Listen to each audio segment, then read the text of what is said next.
North Carolina is always a place that I've come back to. My family has a lot of pretty quiet properties. So in Pokeful, it's a very rural, quiet area. And then we have a few cabins up in the Asheville area. And those places are both very, very solitary and quiet too.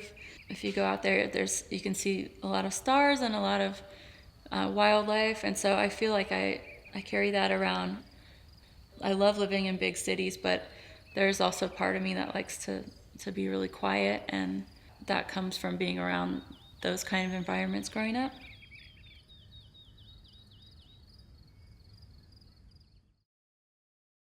Hi, I'm Mary Lattimore. I'm a harpist. I'm originally from Asheville, North Carolina, but my family now lives in Pokeful, which is in Cleveland County. The first song I'm going to play is called It Feels Like Floating. I wrote the song sort of based on the feeling of swimming in the ocean. So I wanted the sounds to be kind of enveloping, kind of like how it feels to be floating in the ocean. So, thank you.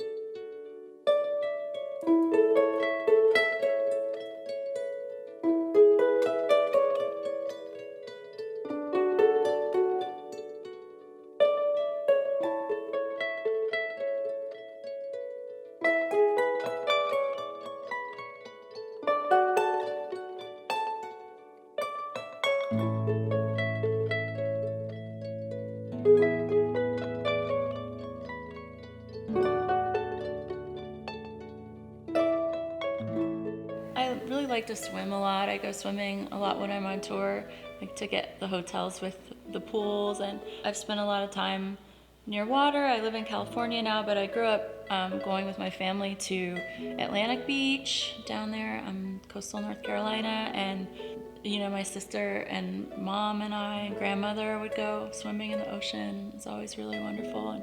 And I think the harp offers a lot of sort of watery sounds, and I like the thought of being able to create sort of immersive kind of loops where it's just sort of the sound is kind of swimming around you. I just love the idea of the harp kind of sounding watery.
My mom is a harpist, and so I grew up around harps, and she has a lot of friends who are harpists, and so she also has a harp ensemble, the Blue Ridge Harp Ensemble, and so I grew up hearing the harp a lot, and her practicing a lot. So that's kind of my earliest memories, is like of her playing the harp. And then I started when I was 11 after taking some piano lessons. Started with a friend of hers and just continued on. I went on to play in high school. I got more serious about it, and then I went to music conservatory in Rochester, New York, the Eastman School of Music. And during that time, I also studied abroad. I went to Italy and I went to Austria and studied with harpists there. Just got kind of deeper into the classical music studies. But then I moved to Philadelphia and I started to play more with bands. So I would write parts for people's records, like mostly rock bands, and just sort of try to incorporate the sound of the harp into that kind of music. And then I started doing more experimental, more like improvisatory playing after I sort of solidified the part writing. I like to make progress and to learn, keep learning, and like keep trying out new things. So there's a lot of potential in this instrument that hasn't been tapped into as widely. So I'm looking forward to seeing what happens next too.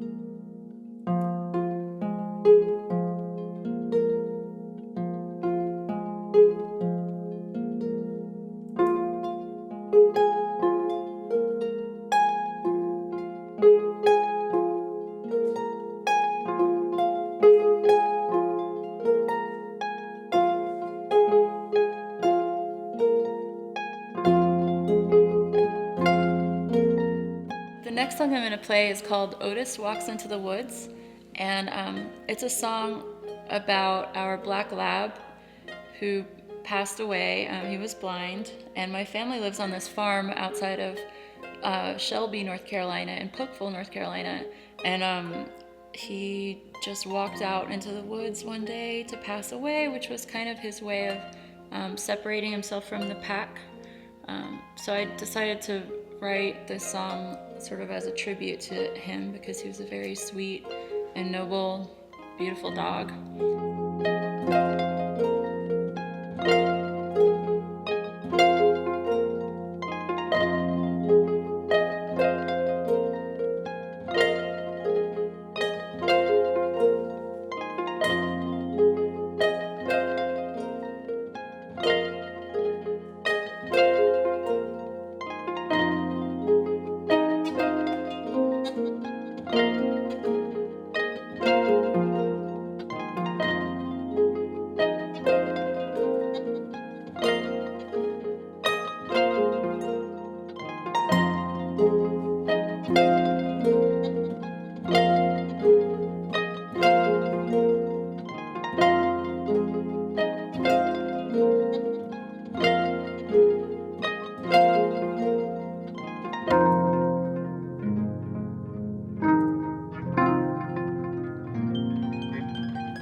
I guess the first time I played with a band, it was with the Arcade Fire, and this was after their record called Funeral, and they were on tour, and I met them when I was in Missouri, and I went to see them play, and it turns out that they had a harp on their record, which was actually two of the members, their mom plays the harp, and so she had played on their record, and so I was moving to Philly pretty soon after I saw them, and they said that they were playing in Philly, and they asked me if I wanted to play the parts that were on the record live, and I had never played before in front of people, like played non-classical music that wasn't already written down in front of people, and so I just said yes because I thought it would be really fun, but I was also really nervous about it, and so once I did that, and it was a sold-out show, and it was, people were crazy about them, and it was a really warm kind of initiation into playing music that wasn't written down and wasn't classical music. So I just decided that that's what I wanted to start to do with other bands. In Philly, I had a lot of musician friends, and so they were all a lot of people were really open to incorporating harp into that. I definitely feel like the harp it can't be replicated with any other instrument, the sound of the harp strings is just so warm and so kind of round, and it doesn't sound like anything else. And there's also like the glissando aspect, which is like it's this kind of sound that you can't really, it's kind of the definitive harp sound, so a lot of people like to use that too on recordings, but yeah, it's just definitely something that can't be imitated by any other instrument, I think.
The last song I'm going to play is called For Scott Kelly Return to Earth, and it's a song that I wrote for the astronaut Scott Kelly, who spent the most consecutive days in space up there. I think it was almost a year or a little over a year. And he had this Instagram account where he would sort of post beautiful photos of the Earth from up above, and just kind of musings about how it felt to be so far away from society and from the people on Earth, but he was up there thinking about the news and things that were going on down below. So I thought that was really beautiful. And at the same time, I had an accident where I broke my jaw, and I had to have my jaw wired shut for 2 months, and it was very excruciating. It was horrible because I couldn't talk at all, and it's really frustrating because I'm a pretty social person, and so being away from socializing like that was pretty hard, but I sort of felt akin to him being up in space, and so him coming back down to Earth and me getting my jaw unwired was kind of happening at the same time. So I wrote him this song, and I sent it off to NASA, and they wrote back and they said that he really liked it.